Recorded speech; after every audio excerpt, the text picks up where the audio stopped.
चलो, जो हमने काइनेटिक गैस इक्वेशन की थी बेटा, उसके कुछ आउटकम देखते हैं, है ना। थोड़ी मतलब दो तीन पॉइंट मुझे यहाँ पे बताने उसके बारे में, वो हम डिस्कस कर लेते हैं। काइनेटिक गैस इक्वेशन क्या थी?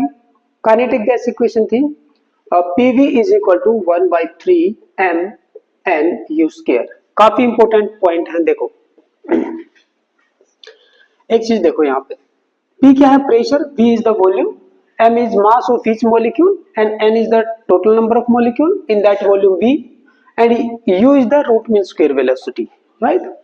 अब यहाँ पे अगर मैं इसको थोड़ा सा ऐसे करके लिख दूं तो कोई प्रॉब्लम? 2 से मल्टीप्लाई, 2 से divide, mnu², any problem? No, very good. Now अगर मैं इसको ऐसे लिख दूं 2/3 1/2 mnu², अगर मैं इसको ऐसे कर दूं 2/3, now what is this? This is total mass if I take m and u is the root mean square velocity, then what will be this one? This is kinetic energy, isn't it?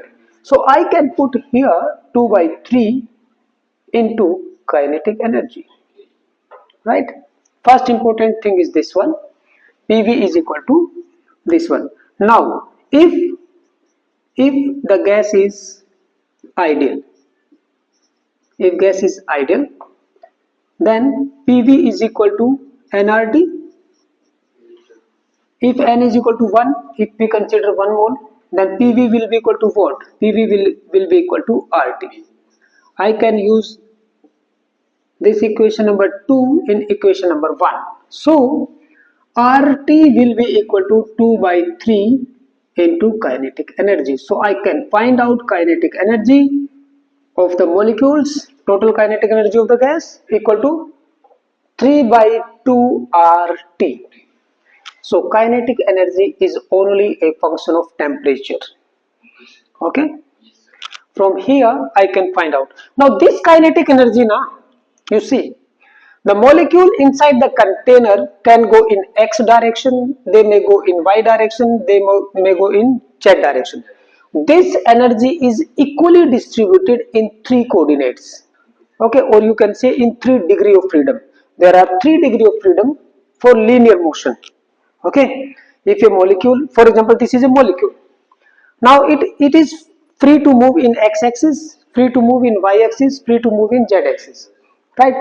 It has 3 degree of motion, or you can say 3 degree of freedom in 3 coordinates. Okay, for the linear motion only, I am not considering its rotational motion or spinning motion, I am not considering its rotational motion, only linear motion.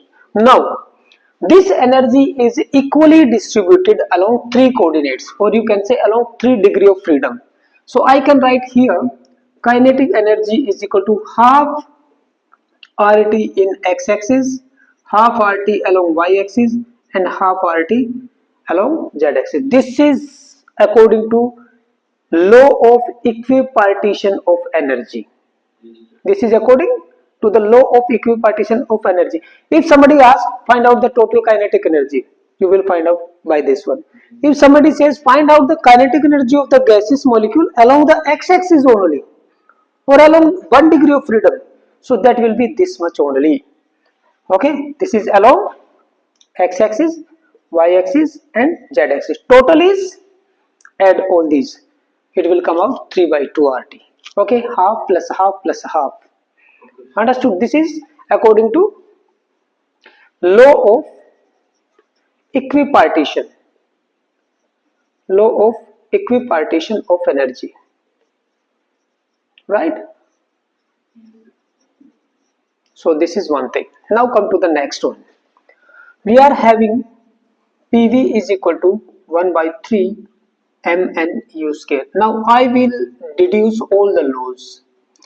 Deduction of Boyle's law, okay, Charles law, or you can say Gay-Lussac's law, Dalton's law, everything from this equation. So I think this equation is very important then. So let us derive Boyle's law. See, PV is equal to 1/3 mnu². Okay, 1/3 into 2 by 2 mn u square. I can write 1 by 3, or you can say 2 by 3 into 1 by 2 mn u square, again like this, 2 by 3 into make kinetic energy, this one. Now one of the postulate of collision theory, okay, one of the postulate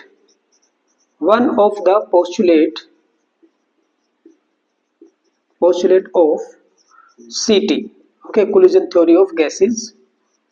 What does it says? It says kinetic energy is a function of temperature and it is directly proportional to T. Okay, it is that. So can I put this one from here to here in a proportional manner? Okay, let us put it down. PV will be equal to or directly proportional to 2 by 3 into temperature T, isn't it? Now if pressure is constant, no, if temperature is constant, then PV is directly proportional to 2 by 3, a constant, temperature is a constant, will be directly proportional to some constant, right? So P will be inversely proportional to volume from here, or PV is a constant always, okay, which is our required law, Boyle's law. If I make temperature constant, it will become Boyle's law. Here only, if I make pressure constant, it will become Charles law. If I make volume constant, it will become Gay-Lussac's law. So the formulation is same, at the last you will change from here. Yes, केवल last में आपको ये condition put up करनी है जो हमने लो में ली थी. जैसे बॉयल्स लो में हमने क्या लिया था? टेम्परेचर को कांस्टेंट किया था. चार्ल्स लो में क्या किया था? प्रेशर को कांस्टेंट किया था. और Gay-Lussac's लो में हमने वॉल्यूम को कांस्टेंट किया था, राइट? सो लास्ट में वो कंडीशन पुटअप करके हम दो वेरिएबल की रिलेशन को शो कर देंगे. In this manner, all the laws can be deduced by this equation. In this simple thing is there. Only this postulate is used. Okay. One is this one, another one this topic. Now you note it down.